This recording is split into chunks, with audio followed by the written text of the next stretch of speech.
What if the stars were never just stars, but a language ancient and divine? In the language of the sky, astrology and myth, we uncover how civilizations mapped the heavens not just to tell time, but to tell stories. From Babylon to Egypt, from mythic gods to zodiac signs, the sky was a cosmic script, speaking in symbols, shaping destinies, and guiding kings and seekers alike. Join us as we decode the celestial wisdom hidden above us and within us. This isn't just astrology, it's myth, memory, and the soul's connection to the stars. Let the sky speak. Are you ready to listen? Before the written word, before the rise of organized religion, humans looked up. The night sky, vast, mysterious, and rhythmic, became our first storybook. Stars moved in patterns, planets wandered like gods on a cosmic stage, and eclipses struck awe and terror. These heavenly phenomena were not seen as random or meaningless. They were messages, symbols, portents. The sky was not empty, it was speaking. And astrology, entwined with myth, was humanity's earliest attempt to understand that divine language. This is the story of the language of the sky, how astrology and myth fused into a sacred worldview, a cosmic grammar through which people read the will of the gods and the destiny of souls. Far from mere superstition, astrology was once revered as celestial science and spiritual art. It offered both order and meaning in a chaotic world, forming the backbone of temples, calendars, and empires. The birth of celestial symbolism, Babylon and beyond. The roots of astrology reach deep into the soil of ancient Mesopotamia, particularly Babylon, where sky watching became a priestly duty. As early as 2000 BCE, Babylonian scholars charted the movements of planets and stars on clay tablets. These early astronomers were not merely scientists, they were diviners. They believed that celestial events reflected divine will. If Jupiter rose in a certain constellation, it could signify war or abundance. If an eclipse darkened the moon, it warned of a king's fall. From these observations grew what we now call omen-based astrology, a system where the stars were read like sacred text. Every alignment, every planet, every eclipse had meaning. Babylonian mythology deeply influenced this view.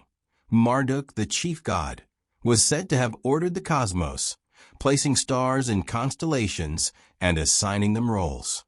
The sky became a divine manuscript written by the gods themselves. Egypt, the sacred stars of the Nile. In ancient Egypt, astrology merged with mythology in profound and mystical ways.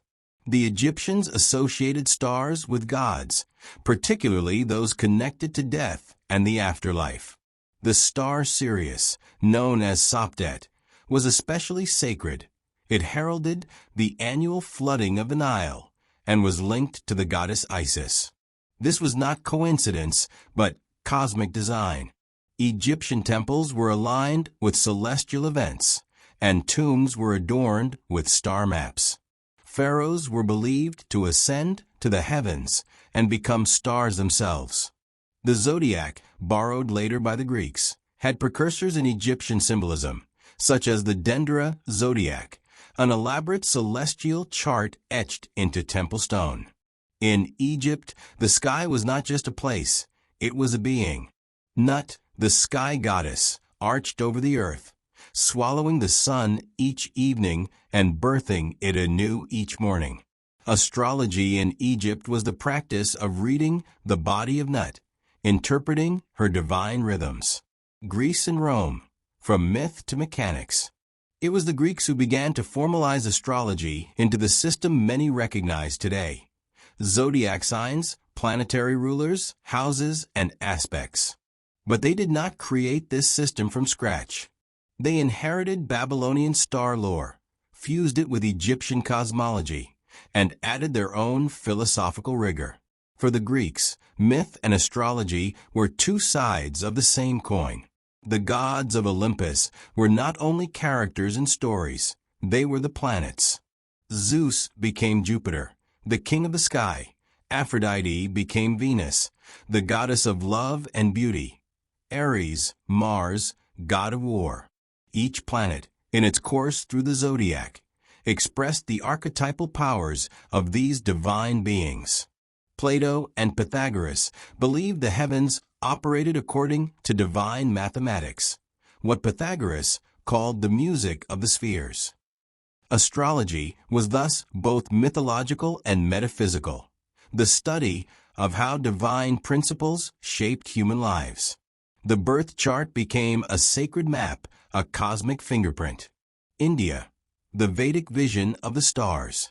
In India, astrology, called Jyotisha or the science of light, was and remains a cornerstone of spiritual life. Unlike the Western zodiac, Vedic astrology is sidereal, aligning directly with the constellations. Yet its mythic foundations are just as rich.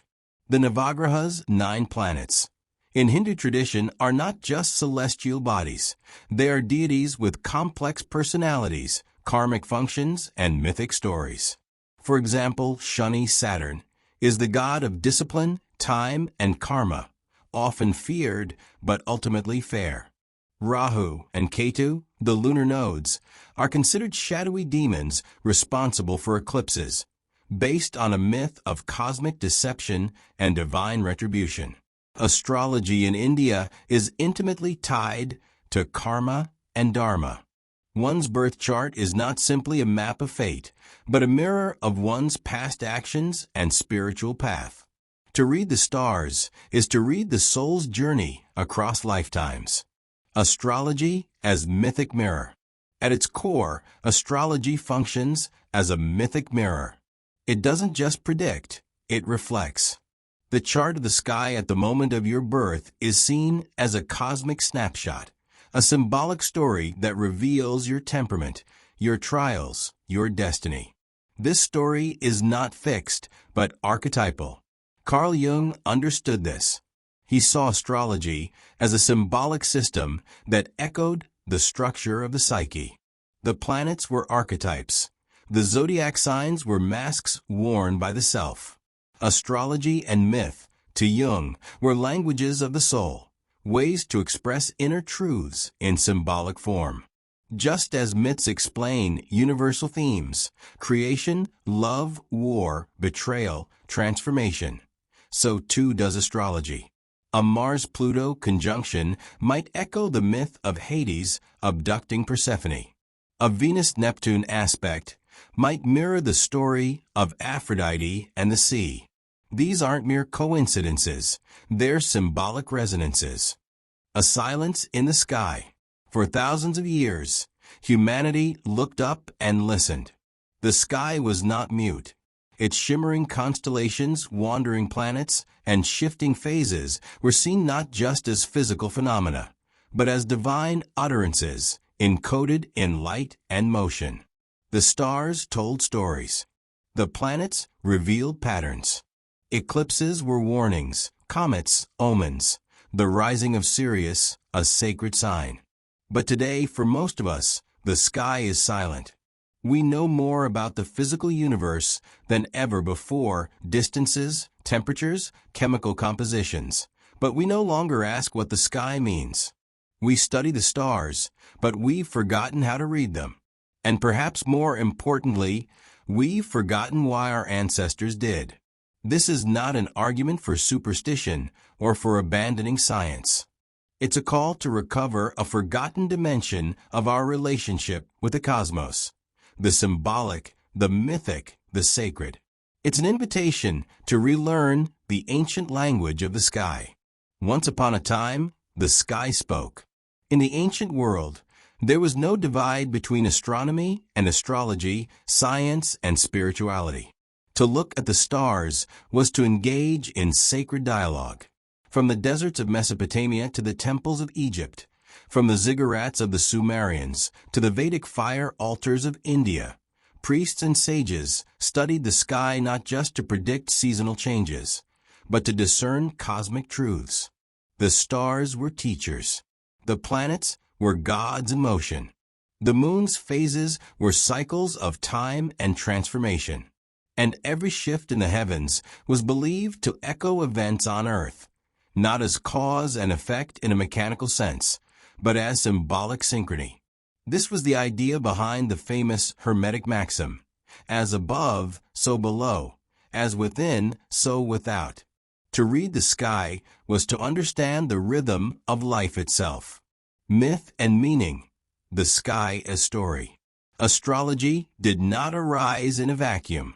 It was birthed from myth, from the stories that people told to explain the mysteries of existence. And these stories were not merely entertainment. They were containers of truth.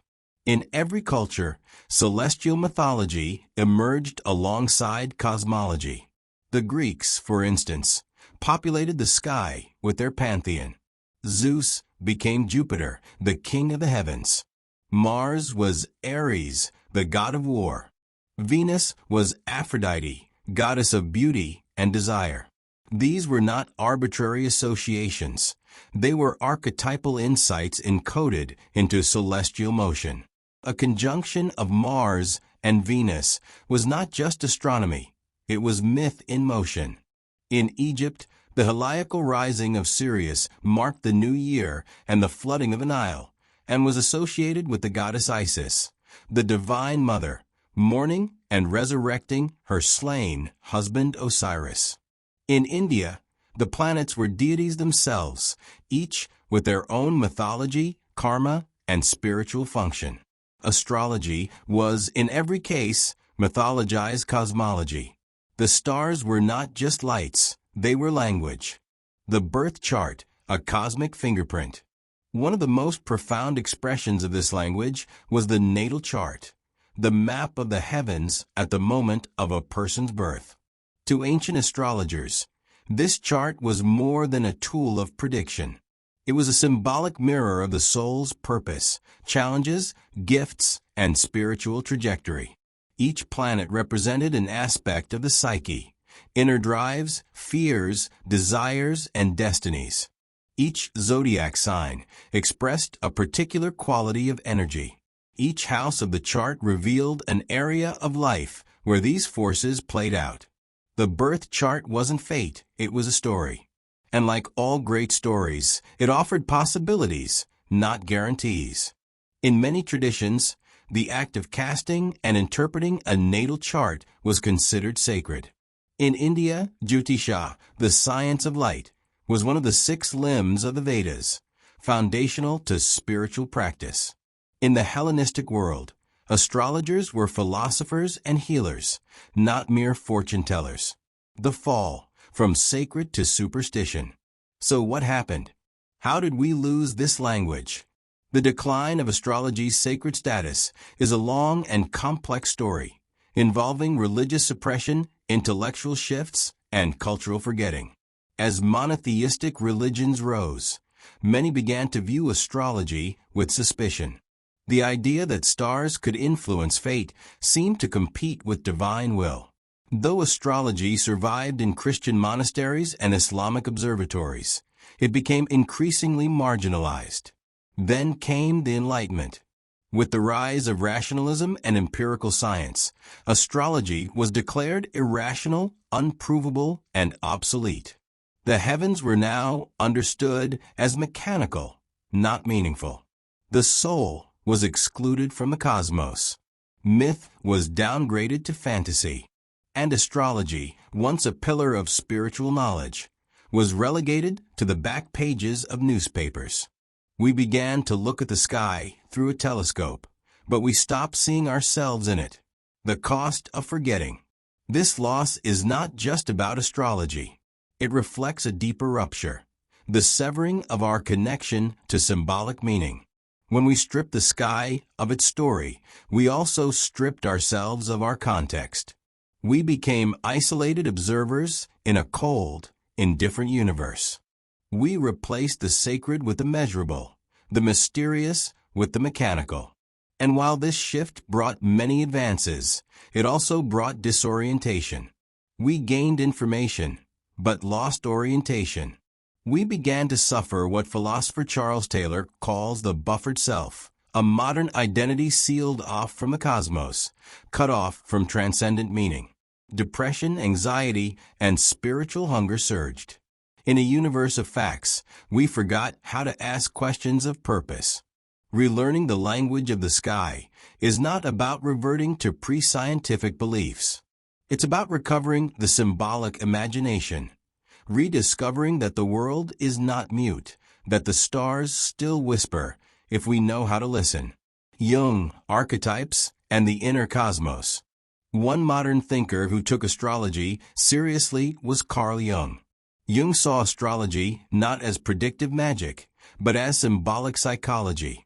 The planets and signs, to him, represented archetypes, universal patterns that structure human experience. For Jung, the birth chart revealed the landscape of the psyche. It was not a script but a mirror, a tool for individuation, the process of becoming whole. He viewed astrology and myth as part of the collective unconscious, a shared symbolic language through which humanity has always understood itself. In Jung's hands, astrology was rehabilitated, not as science, but as soul work, reawakening in a new age. In recent years, astrology has seen a resurgence, particularly among younger generations. From TikTok horoscopes to full natal chart readings, the stars are back in style. Critics call this a symptom of irrationality, but perhaps it's a sign of something deeper, a hunger for meaning in a fragmented world. Yet much of this revival is surface level, focused on personality typing and compatibility quizzes. The deeper wisdom of astrology, the mythic language, the spiritual insight, the invitation to self-understanding, is often lost beneath pop culture gloss. Relearning the language means going beyond sun signs. It means returning to the mythic roots, the spiritual dimension. It means treating the birth chart not as a toy, but as a text, an epic written in stars. How to relearn the language. So how do we begin? How do we reconnect with this lost dimension? 1. Read mythically. Return to the myths, not just to learn stories, but to feel their resonance. What does it mean that Venus rules love, or that Saturn brings hardship? These aren't just traits, they're stories. And those stories live in you. 2. Observe the sky. Start watching the moon. Track the planets. Notice when eclipses occur or when Mercury goes retrograde. Not to fear, but to observe. The act of sky watching is ancient and sacred. It reconnects you with cycles beyond your control, but not beyond your awareness. 3. Study with reverence. If you study astrology, do it with humility. This is not a party trick. It's a language of soul. Take your time. Learn the symbols. Feel the archetypes. Let the patterns reveal themselves gradually. 4. Use it for self-reflection, not control. Astrology is not about controlling your fate. It's about understanding your patterns. Use your chart to ask better questions, not to demand easy answers. 5. Remember the mystery. The language of the sky was never meant to be fully decoded. It's not a formula, it's a poem, a sacred riddle. Relearning it means reclaiming wonder, not certainty. The sky still speaks. The stars have not changed. They rise and set as they always have. Orion still hunts across the night. Venus still brightens the dawn. The moon still waxes and wanes. But our eyes have changed. Our ears have dulled. Yet the sky still speaks. To those willing to relearn the language, it offers not prediction, but presence. Not control, but connection. Not superstition, but symbolic wisdom. This is not about abandoning science or truth. It is about recovering the other half of truth, the half that speaks in stories, dreams, and archetypes. The half that remembers we are not just minds and meat machines, but souls in a cosmos of meaning. So look up, not just to calculate, but to contemplate. The sky is not silent. It is singing the song of your becoming. Thank you for joining us on this celestial journey through the language of the sky, astrology, and myth. The stars have always spoken, not in noise, but in meaning, myth, and mystery.